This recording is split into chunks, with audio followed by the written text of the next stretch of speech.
Bien, mis queridos hermanos, después de haber celebrado la mesa del Señor, un hermoso encuentro de comunión los unos con los otros, esperamos reencontrarnos ahora en el mes de septiembre ya de una manera presencial, tomando la Santa Cena después de más de un año y medio que no hemos podido reunirnos para celebrar la mesa en conjunto. Va a ser hermoso ese tiempo.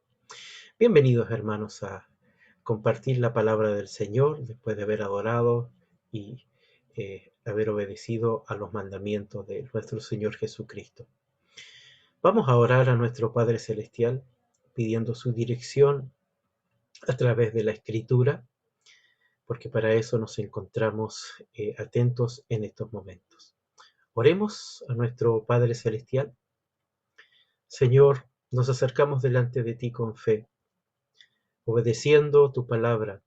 Aún, Señor, cuando vivimos en tiempos difíciles, tiempos complicados en nuestras vidas, pero tú has sido fiel.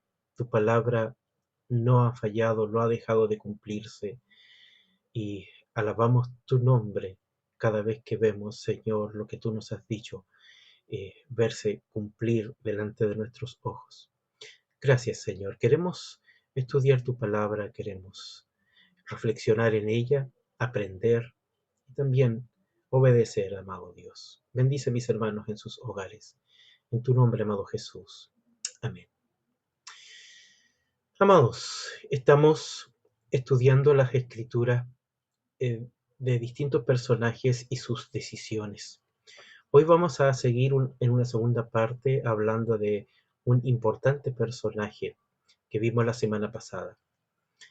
Moisés, el siervo de Dios, el profeta, el que guió al pueblo de Israel a la libertad, preparándolo en el desierto para que entrara en la tierra prometida. Es ahí donde queremos compartir, hermanos, este PowerPoint que nos va a ayudar a visualizar y a la vez tener en vista lo que estamos estudiando durante este tiempo, la palabra del Señor. Decisiones y sus resultados, amados hermanos.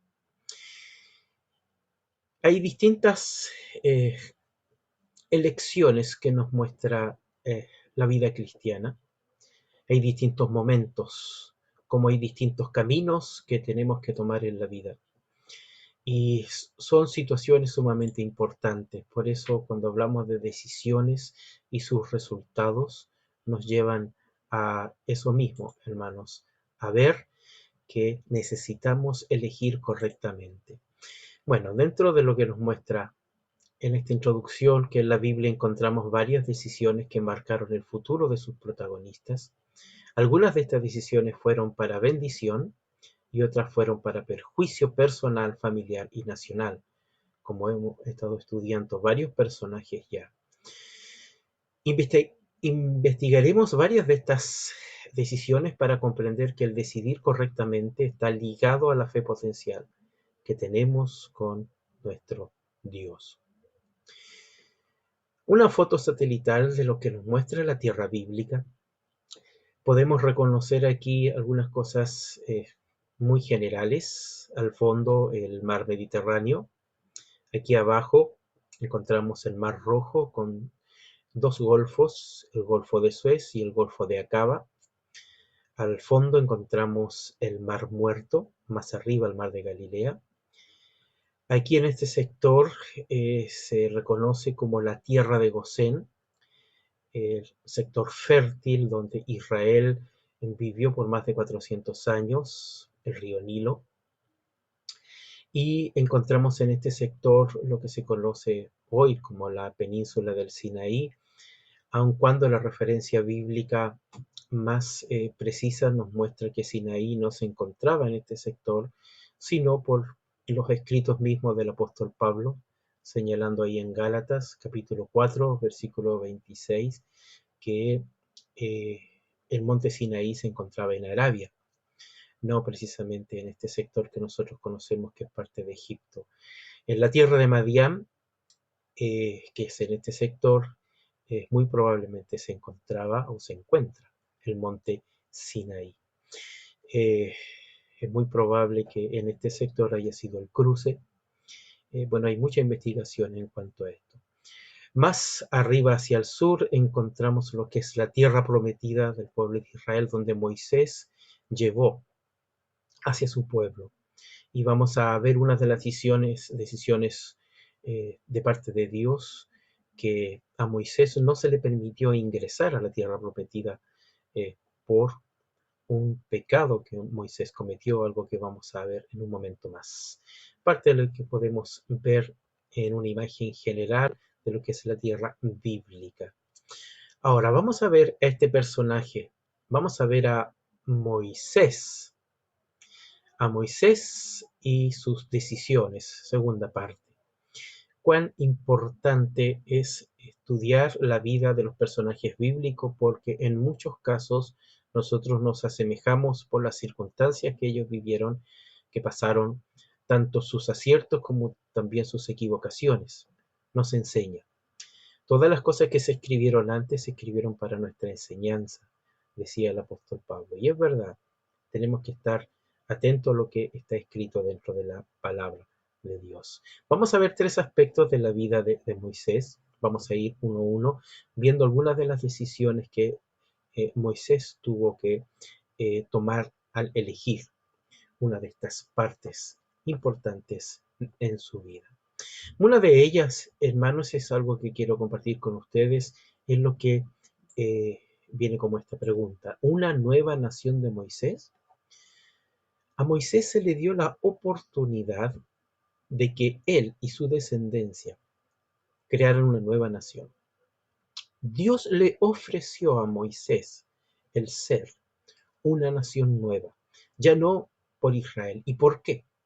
Vamos a ver una de estas circunstancias que encontramos en el periodo del Éxodo, donde encontramos a Israel viviendo una de las etapas más bajas de su relación con Dios, después de haber hecho un pacto eh, delante de Dios, pero no le duró mucho tiempo antes de poder eh, desobedecer a ese pacto y volverse en unos idólatras. Veamos en realidad un pecado gravísimo que cometió el pueblo de Israel, que es el pecado de idolatría desenfrenada. Y lo encontramos ahí en Éxodo capítulo 32, del 1 al verso 6. Siempre me ayuda la Biblia electrónica, hermanos, y yo quiero compartir con ustedes en esta hora la Biblia electrónica.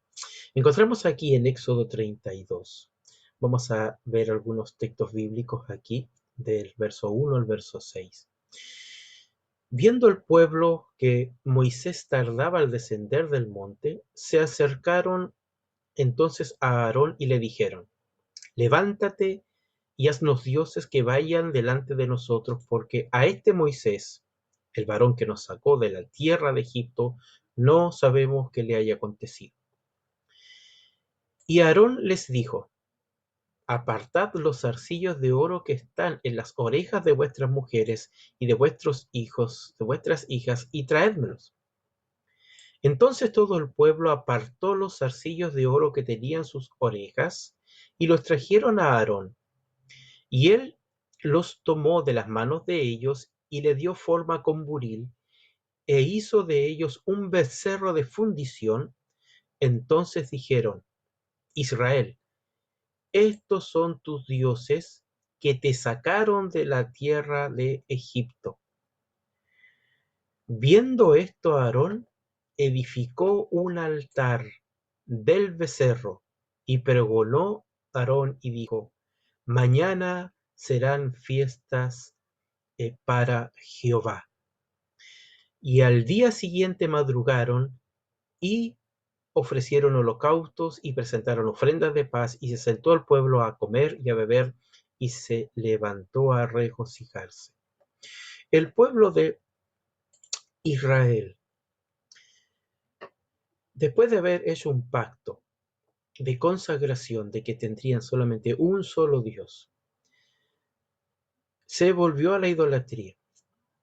Y encontramos aquí uno de los pecados graves de Israel, que cuando uno de los mandamientos principales, que no te harás imagen de ninguna cosa, ellos hicieron una imagen de fundición y lo adoraron y se levantaron a regocijarse.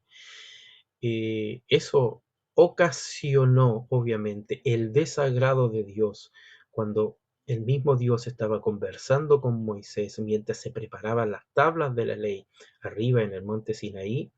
Dios le señala algo tan eh, desafiante para Moisés que tuvo que tomar una decisión eh, Moisés. Y quiero llevarte nuevamente a nuestro PowerPoint porque este pecado de idolatría fue sumamente grave. Y encontramos aquí que en Éxodo 32, del verso 7 al 10, dice lo siguiente. Te lo voy a leer, el enojo de Dios eh, y en la conversación que Dios tuvo con Moisés. Entonces Jehová dijo a Moisés, anda y desciende, porque tu pueblo que sacaste de la tierra de Egipto se ha corrompido. Pronto se han apartado del camino que yo les mandé y se han hecho un becerro de fundición y lo han adorado y le han ofrecido sacrificios y han dicho, Israel, estos son tus dioses que te sacaron de la tierra de Egipto. Dijo más Jehová a Moisés, yo he visto a este pueblo, por cierto es pueblo de dura cerviz. Ahora, pues, déjame que se encienda mi ira en ellos y los consuma. Y de ti yo haré una nación grande, una oportunidad enorme donde Dios le propone a Moisés crear una nueva nación a través de su propia descendencia, de Gerson, de Eliezer. Y, amados, es la oportunidad que tuvo Moisés de elegir, no solamente para beneficio propio, sino ahorrarse un innumerable problemas para el futuro. Pero esta decisión eh, y elección que hizo Moisés es realmente muy altruista al pensar en el pueblo de Israel. ¿Y qué hace Moisés en este caso? Lo que sucede es que Moisés le pide a Dios otra oportunidad para el pueblo de Israel. Y le dice ahí, en el mismo Éxodo 32, vamos a la escritura, vamos a la Biblia electrónica para que podamos leer con mejor detenimiento, porque Moisés intercede por el pueblo de Israel. Ahí en el verso 11, acompáñenme aquí el verso 11, donde dice, entonces Moisés oró en presencia de Jehová su Dios y dijo, oh Jehová, ¿por qué se encenderá tu furor contra tu pueblo que tú sacaste de la tierra de Egipto con gran poder y con mano fuerte?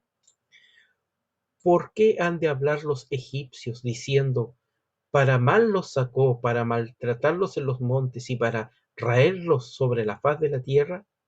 Vuélvete del ardor de tu ira y arrepiéntete de este mal contra tu pueblo.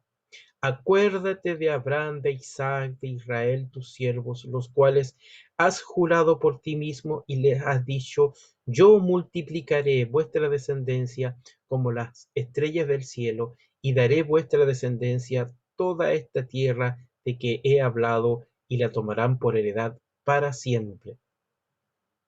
Esa fue la oración de Moisés delante de Dios a esta oportunidad que Dios le estaba dando. ¿Y qué hizo nuestro maravilloso Dios? Entonces Jehová se arrepintió, cambió de parecer y dijo que había de hacer a su pueblo. Por la intercesión de Moisés, tuvo para con su pueblo Israel una lección sumamente importante que tomó Moisés aquí, amados hermanos, volviendo a nuestro PowerPoint podemos ver que esta oportunidad, hermanos, se le presentó a Moisés. ¿Y qué es lo que hace? Dios escucha la oración de Moisés y no ejecuta su juicio. Ahora, esta intercesión fue sumamente importante. Sin ello, Israel iba a ser destruido, y con justa razón. Y aquí encontramos cuán importante es la mediación dentro de un conflicto, porque un mediador está para interceder y también para proteger. Encontramos aquí, amados hermanos, que nuestro Señor Jesucristo por excelencia es nuestro mediador por excelencia. Él es el que intercede delante de nuestro Padre Celestial constantemente, hermanos. Hay un par de textos que quiero leerte aquí en Hebreos 3, del verso 1 al 3. Quiero leértelo y en tu Biblia lo puedes buscar, hermanos. Hebreos capítulo 3, del 1 al 3. Dice así la palabra del Señor. Por tanto, hermanos santos, participantes del llamamiento celestial, considerad al apóstol y sumo sacerdote de nuestra profesión, Cristo Jesús, el cual es fiel al que le constituyó, como también lo fue Moisés, en toda la casa de Dios, porque de tanto mayor gloria que Moisés es estimado digno por cuanto tiene mayor honra que la casa que la hizo, hablando precisamente de Moisés, pero Cristo es mayor que Moisés, lo dice aquí Hebreos. En el capítulo 7 de Hebreos, verso 25, dice así, por lo cual, hablando de Cristo, por lo cual puede también salvar perpetuamente a los que por él se acercan a Dios, viviendo siempre para interceder por ellos. Sí. Cristo intercede por ti y por mí delante del trono de Dios. Hay otro pasaje que nos muestra Primera de Juan, capítulo 2, versículo 1. Dice así: Hijitos míos, estas cosas os escribo para que no pequéis, y si alguno hubiere pecado, abogado tenemos para con el Padre, a Jesucristo el justo. Nosotros también hemos fallado delante de Dios, también hemos pecado delante de su presencia, consciente o inconscientemente. Maravillosamente tenemos a un mediador quien intercede y protege nuestras vidas. Es nuestro Señor Jesucristo que intercede por ti, hermanos. Así que, como Moisés intercedió a favor del pueblo para que no fuera destruido, hay alguien que está constantemente intercediendo por nosotros para ser bendecidos por nuestro Padre Celestial. Es Jesucristo. Él es nuestro intercedor. No Moisés, sino Jesucristo, amados hermanos. Por eso, el pecado de Israel fue sumamente grave, porque la idolatría que cometió fue grave. Y esto prosigue dentro de lo que estamos estudiando, en que Moisés, después que descendió del monte Sinaí con las tablas escritas con el dedo de Dios, se encontró con ese desagradable escenario idolátrico. Y aquí encontramos una segunda decisión que tomó Moisés y que tiene que ver con una decisión muy dura, muy trágica para el pueblo. ¿Por qué? Porque leyendo la escritura, ahí en Éxodo 15 al 20, quiero decirte cómo lo relata la misma escritura. Vamos a la escritura. Mejor es que ustedes vean por sus propios ojos la escritura. Aquí, desde el versículo 15 al versículo 20 ahora. Volvió Moisés y descendió del monte, trayendo en su mano las dos tablas del testimonio, las tablas escritas por ambos lados, de uno y otro lado estaban escritas, y las tablas eran obra de Dios, y la escritura era escritura de Dios, grabada sobre las tablas. Cuando oyó Josué el clamor del pueblo que gritaba, dijo a Moisés: alarido de pelea hay en el campamento. Y él respondió: no es voz de alaridos de fuertes, ni voz de alaridos de débiles, voz de cantar oigo yo. Y aconteció que cuando él llegó al campamento y vio el becerro y las danzas, ardió la ira de Moisés y arrojó las tablas de sus manos y las quebró al pie del monte. Y tomó el becerro que había hecho y lo quemó en el fuego y lo molió hasta reducirlo a polvo, que esparció sobre las aguas y lo dio a beber a los hijos de Israel. Aquí encontramos a Moisés enojado, producto de esta falta grave delante del Dios que los había libertado al pueblo, el verdadero Dios, y estaban adorando una imagen hecha con sus propias manos. El enojo de Moisés era justificado, sí, pero la decisión que toma a continuación es sumamente fuerte porque hizo moler este ídolo y dice que del polvo, de ese polvo de oro, lo dio a beber a los hijos de Israel. Y no solamente eso, sino que también nos dice la escritura que tomó una decisión importante. Vamos a ver el PowerPoint para tener mayor claridad en esto. Entonces, el pueblo de Israel había pecado gravemente, según lo que hemos leído. El beber oro fundido, ¿no? O polvo de oro en el agua. Bueno, hubo un castigo a la población que se había vuelto a la idolatría. Y no cualquier idolatría, sino que era una idolatría desenfrenada en pecado.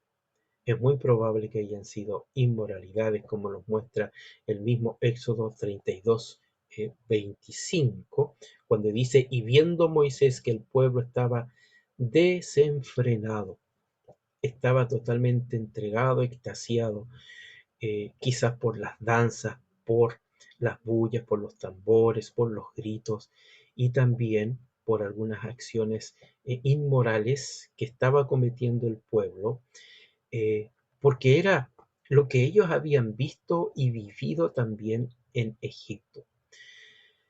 Aunque, aunque ellos habían salido de Egipto, Egipto no había salido de sus corazones. La cultura egipcia vivía en la mente, en la conducta y en la forma de vida de Israel.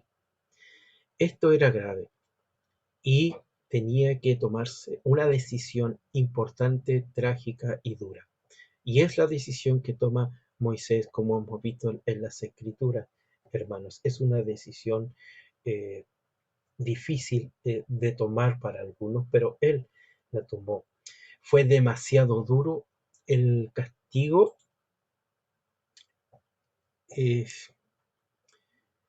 No, no lo fue si lo miramos bajo la perspectiva de Dios y del mismo Moisés. Ahora, encontramos aquí que Aarón presentó excusas delante de Moisés.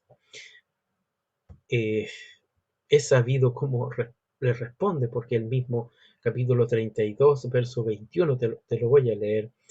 Y Moisés increpó a Aarón y le dijo Moisés a Aarón: ¿qué te ha hecho este pueblo, que has traído sobre él tan grande pecado? Y respondió Aarón: no se enoje mi señor, tú conoces al pueblo que es inclinado al mal, porque me dijeron: haznos dioses que vayan delante de nosotros, porque a este Moisés, el varón que nos sacó de la tierra de Egipto, no sabemos qué le haya acontecido. Y yo le respondí: ¿quién tiene oro? Apartadlo. Y me lo dieron, y lo eché en el fuego, y salió este becerro. Eh, es muy fácil responder así, pero en realidad Aarón preparó con sus manos y dio forma. No es que se haya fabricado solo el becerro, él le dio forma de becerro y lo entregó a lo que pedía el pueblo, eh, y lo consideró que era un ídolo para adorar, y lo consideró que era el Dios que lo había sacado de Egipto. Eso era gravísimo. Encontramos aquí a Aarón muy permisivo y eh, accediendo a las peticiones de un pueblo pagano. Lo encontramos desde el principio del capítulo 32 que hemos leído, y el mismo verso 25, donde el pueblo se había eh, desenfrenado, porque el verso 25 dice: y viendo Moisés que el pueblo estaba desenfrenado, ¿por qué? Porque Aarón lo había permitido. Lo permitió. ¿Grave pecado de Aarón? Sí. ¿Podríamos pensar que él debía morir por ese pecado? Sin duda. Pero la misericordia y la grandeza de Dios es más de lo que nosotros podemos ver. Eh, a veces nosotros somos más crueles, hermanos, para poder decidir y juzgar. Y la misericordia de Dios alcanza para muchos, hermanos míos, aun cuando los que han pecado gravemente. La misericordia del Señor alcanza incluso para Aarón, que fue idólatra y permisivo en esto. Y hay una acción determinante aquí, que los levitas ejecutaron una acción que Moisés les encomendó, y no era fácil, era sumamente grave. Era dar muerte, castigar con muerte a los idólatras. ¿Qué dice la Escritura? Sigamos leyendo la Escritura ahí en Éxodo 32, 25, hermanos. Veamos este pasaje 32, 25 en adelante. Y viendo Moisés que el pueblo estaba desenfrenado porque Aarón lo había permitido para vergüenza entre sus enemigos, se puso Moisés a la puerta del campamento y dijo: ¿quién está por Jehová? Júntese conmigo. Y se juntaron con él todos los hijos de Leví. Y les dijo Moisés: así ha dicho Jehová, el Dios de Israel: poned cada uno su espada sobre su muslo, y pasad y volved de puerta a puerta por el campamento, y matad cada uno a su hermano y a su amigo y a su pariente. Y los hijos de Leví lo hicieron conforme al dicho de Moisés, y cayeron de pueblo aquel día como 3000 hombres. Entonces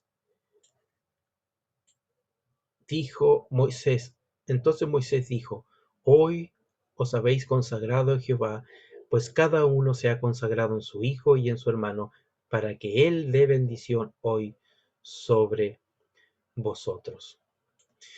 Ahora, hermanos, este pecado fue grave y fue castigado con muerte.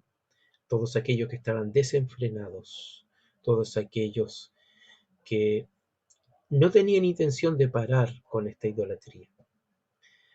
Y se les dio la oportunidad también a ellos de elegir quién está por Jehová o quién está por ese ídolo creado por ellos mismos. Y encontramos que hay algunos que decidieron quedarse adorando al becerro.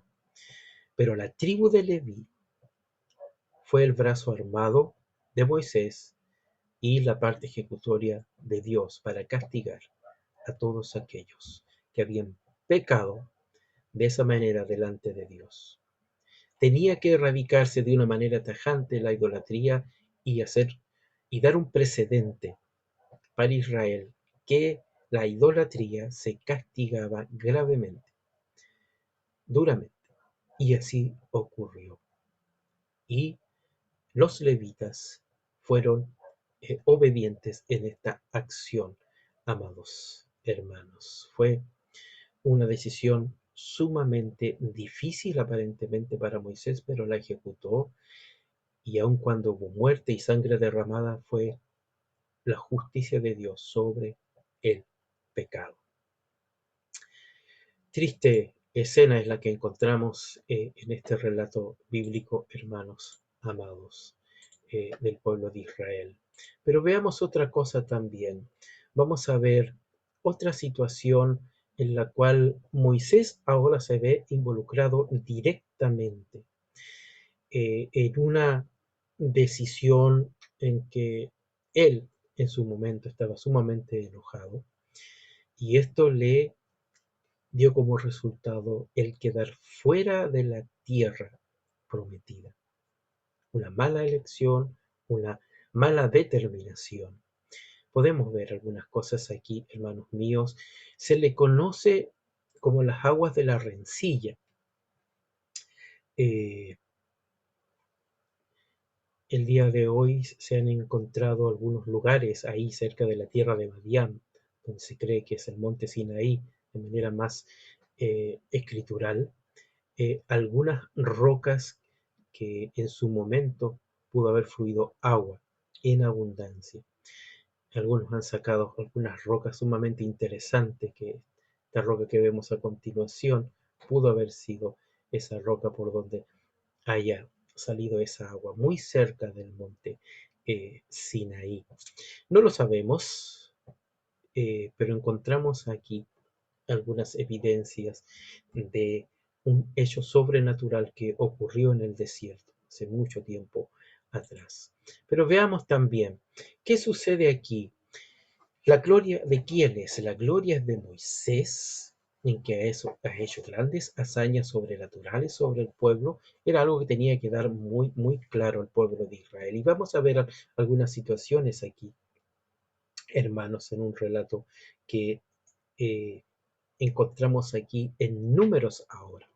Vamos a ir a Números capítulo 20. Vamos a leer un par de textos. Vamos a leer del verso 6 en adelante.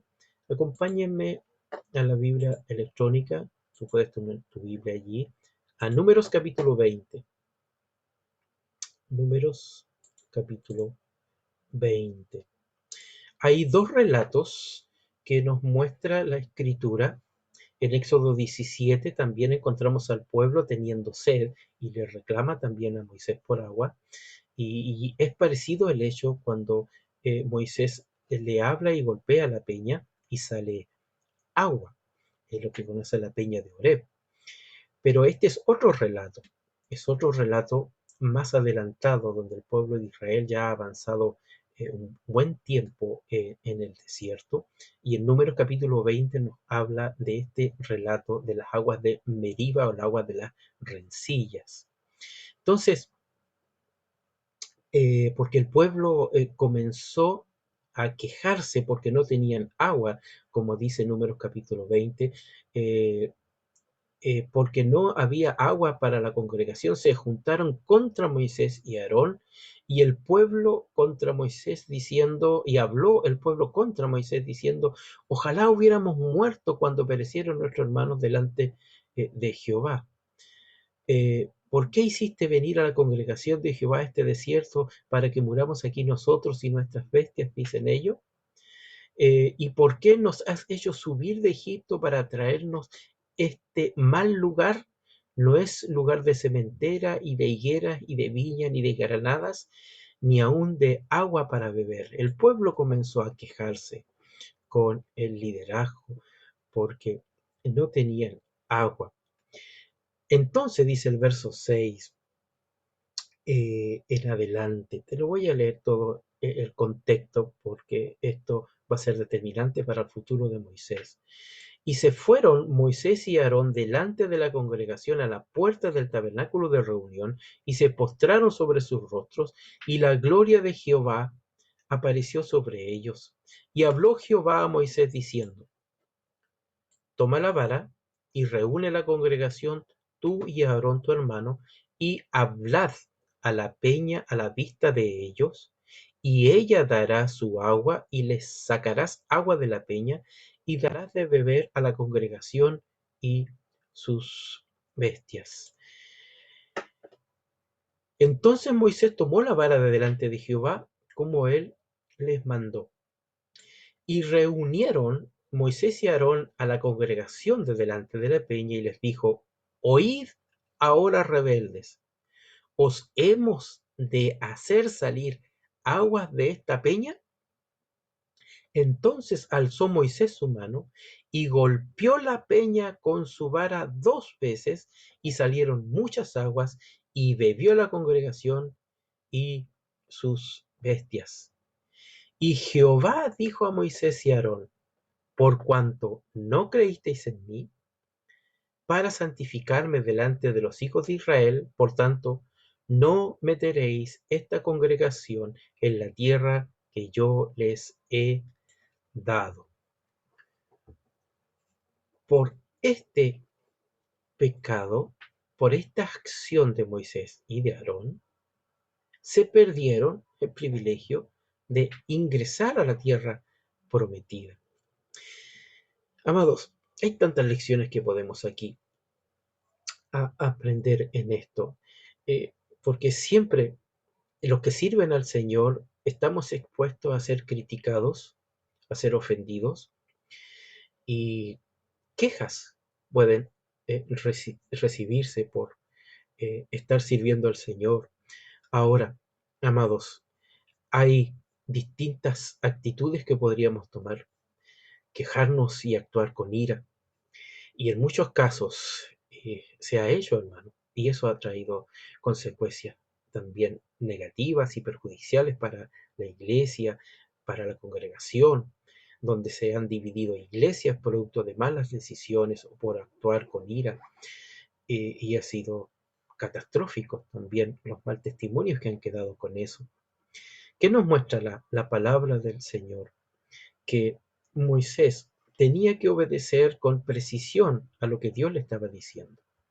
Pero aquí hay un pecado de arrogancia que es castigado. Y es castigado de una manera dura también, no por ser Moisés, sino que como siervo de Dios, como hombre, también estaba expuesto al pecado y a las equivocaciones, y también sufrir el castigo. Y encontramos aquí algunas cosas, hermanos, que tengo que compartirlas, eh, porque son lecciones espirituales para nosotros y a través del tiempo. Porque el pecado de Moisés es adjudicarse que él mismo, junto con Aarón, él mismo señala: os hemos de sacar aguas de la roca.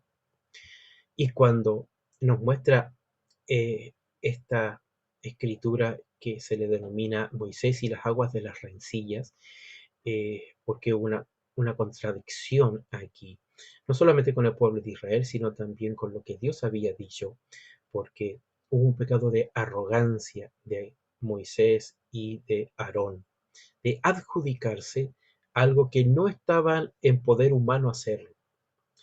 No era el poder de sus manos, ni de su palabra, eh, ni de golpear la roca, sino la actitud de arrogancia.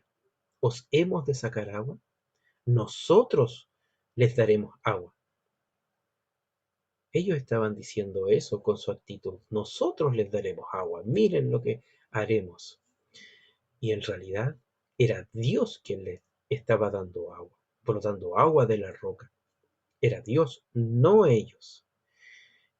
Los ojos del pueblo estaban fijándose ya en brazos de carne, en personas físicas, en Moisés y en Aarón, que ellos eran la fuente y sustancia de provisión de agua. Ellos, no Dios. Y eso es pecado. Y encontramos aquí una desobediencia grave, cuando Moisés tenía que hablar a la peña, él la golpeó 2 veces y la golpeó con ira, demostrando que él tenía esa facultad. Sí, salió agua de la roca, porque Dios le había dicho, pero la gloria era de Dios. ¿Qué dice Dios según lo que hemos leído ahí en Números 20? Encontramos que el Señor le dice, no me glorificasteis, no me santificasteis a mí. Soy yo el que doy, el que provee, no ustedes. Las personas no tienen que fijar sus ojos en ustedes, sino en Dios. Por eso, amados hermanos, es importante sacar algunas lecciones espirituales aquí. A veces la gente se deja guiar muchísimo por las personas que dirigen o que están delante guiando y creen depender sus vidas espirituales totalmente de ellos. No es así, hermanos. A quien tenemos que poner nuestra vista no es poner nuestra confianza en brazos de carne. Nuestra confianza, nuestra mirada, nuestra fe debe estar única y solamente en la persona maravillosa del Señor Jesucristo. Bien decía el escritor de Hebreos, ahí en Hebreos capítulo 12, verso 2, puestos los ojos en Jesús, el autor y consumador de la fe. No somos nosotros. Las personas que servimos al Señor somos simples instrumentos utilizados por Dios para bendecir, para interceder en muchos casos, para clamar. Pero no es el hombre, es Dios, y nuestros ojos deben estar puestos en Dios. Pero cuando hay personas que tienen la arrogancia de tomar la gloria que le pertenece a Dios y tomársela para ellos mismos, eso es pecado. Y en muchos casos Dios los castiga. Amados hermanos, la gloria absoluta es del Señor. Encontramos a muchos casos a través de la historia de la iglesia y también en estos tiempos a personas que se toman la gloria que pertenece solamente al Señor, se la toman para ellos. Eso es grave. Si Dios castigó a Moisés, no dejándolo entrar en la tierra prometida, eso no diga que esas personas no sean salvas, pero sí recibirán su castigo, recibirán eh, también una reprimenda delante de Dios para no adjudicarse cosas que no le pertenecen. La gloria es de Dios. Gloria de hombre no recibo, dice el Señor. La gloria absoluta es de nuestro bendito Señor Jesucristo. Y encontramos el castigo para Moisés. El castigo es que no entraría en la tierra prometida. No ingresaría. Con qué tristeza recibió esa noticia Moisés. Y Moisés, hermanos, en su trayecto en el desierto, clamó al Señor y le rogó varias veces, le rogó a Dios ingresar a la tierra prometida, que lo perdonara, que por favor le permitiera ingresar a la tierra prometida. Y saben, Dios le dijo que no, no se lo concedió. Mira, leamos algunos textos aquí muy importantes en Deuteronomio capítulo 3, relatado por el mismo Moisés, repitiendo la ley en este libro de Deuteronomio capítulo 3, versículos 23 al 26. 23 al 26, dice así: Y oré a Jehová en aquel tiempo, diciendo: Señor Jehová, tú has comenzado a mostrar a tu siervo tu grandeza y tu mano poderosa, porque ¿qué Dios hay en el cielo ni en la tierra que haga obras y proezas como las suyas? Pase yo, te ruego, y vea aquella tierra buena que está más allá del Jordán, aquel buen monte y el Líbano. Pero Jehová se había enojado contra mí a causa de vosotros, por lo cual no me escuchó, y me dijo Jehová: basta, no me hables más de este asunto.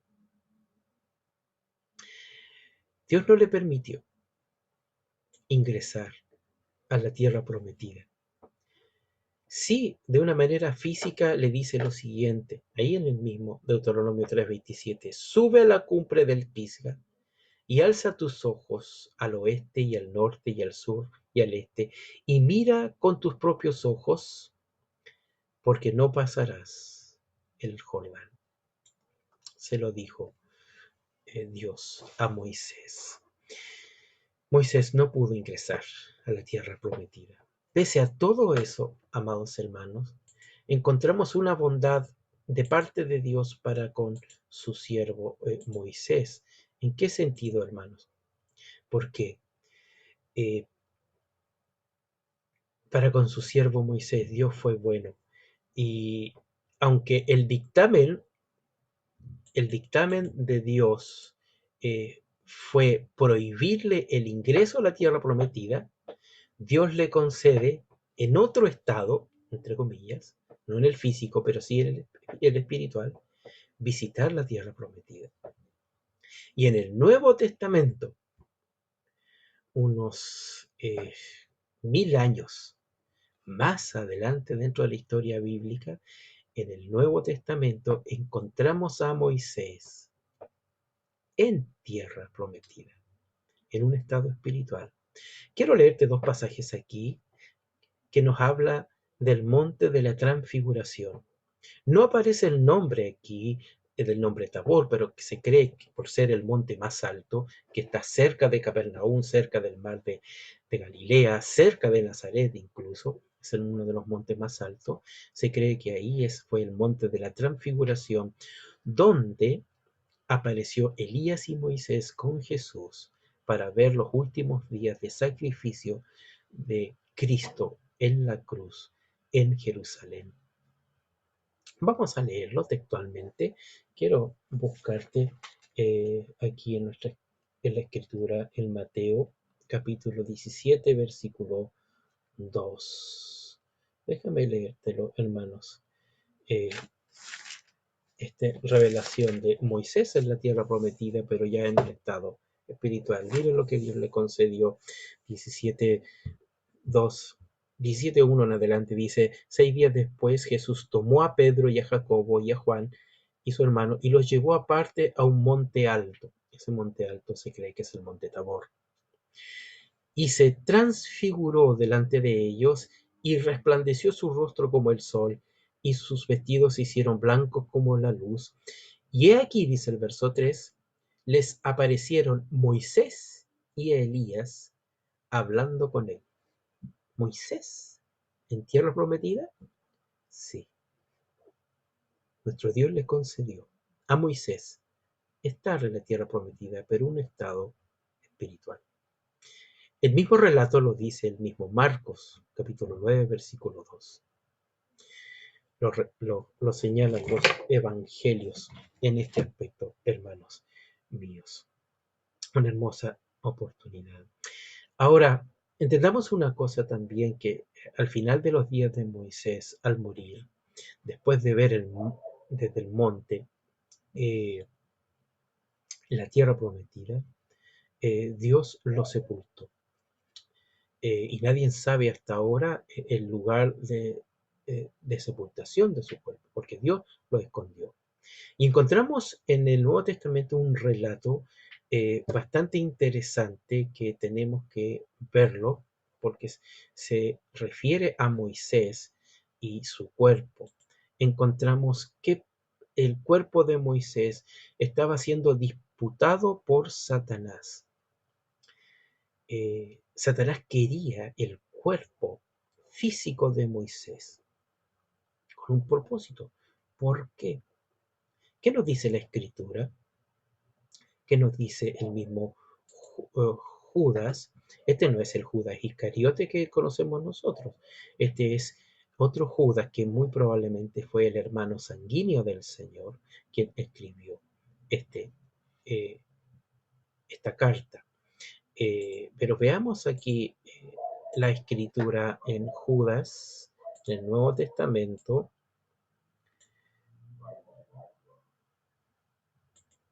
Vamos a leer el versículo 9 y dice esta revelación: pero cuando el arcángel Miguel contendía con el diablo, disputando con él por el cuerpo de Moisés, no se atrevió a proferir juicio de maldición contra él, sino que dijo: el Señor te reprenda. Aquí hay una revelación, hay una información importante. ¿Por qué Satanás quería el cuerpo de Moisés? Hermanos, el pueblo de Israel había cometido idolatría y es muy probablemente que lo iba a hacer ahora siguiendo el cuerpo físico de Moisés. Y aquí encontramos, hermanos, la idolatría. Si se supiera dónde está el cuerpo de Moisés, Israel tomaría a uno de los patriarcas, líderes de la ley, lo adorarían su tumba. Sería objeto de adoración y el diablo quería utilizar para poder quitar la adoración verdadera del pueblo de Israel, y tendrían a Moisés ciertamente como un ídolo. Idolatría, objeto de adoración, desvío de la gloria que pertenece y que es absolutamente de Dios,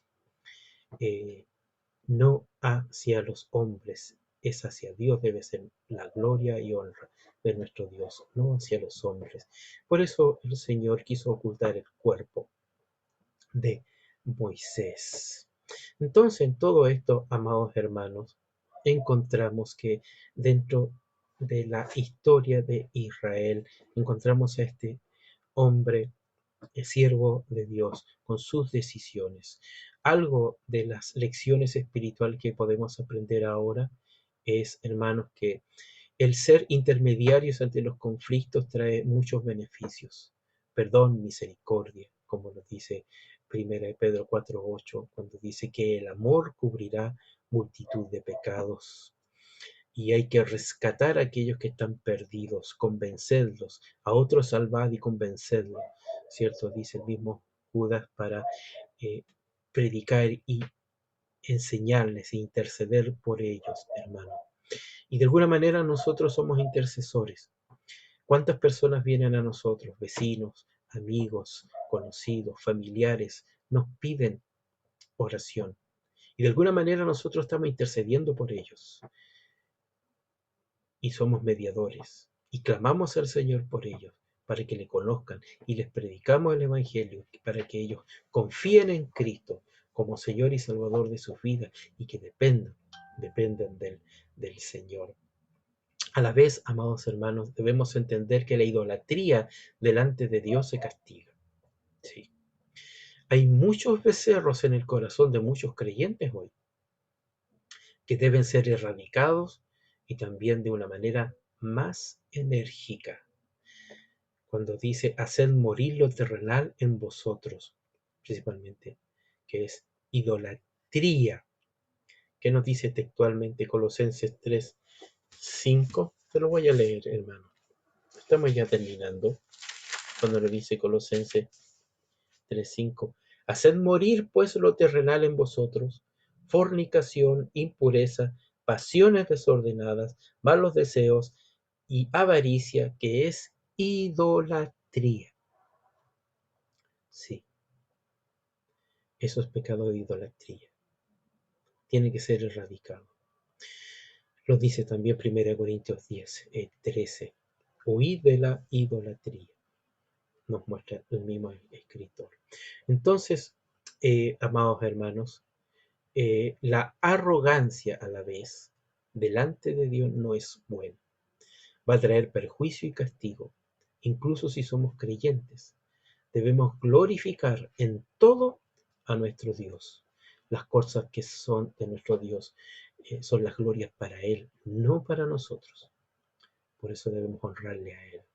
Lo que el Señor te ha dado, lo que el Señor te ha permitido alcanzar, obtener a través de talentos o a través de dones que el Señor te ha entregado, no son para la gloria tuya, es para la gloria de Él, de Él. No es por ti, es por Él.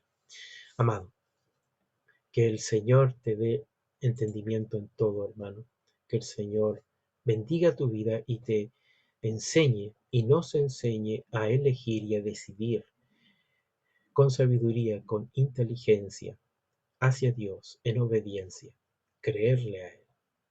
Que Dios le bendiga, amados hermanos.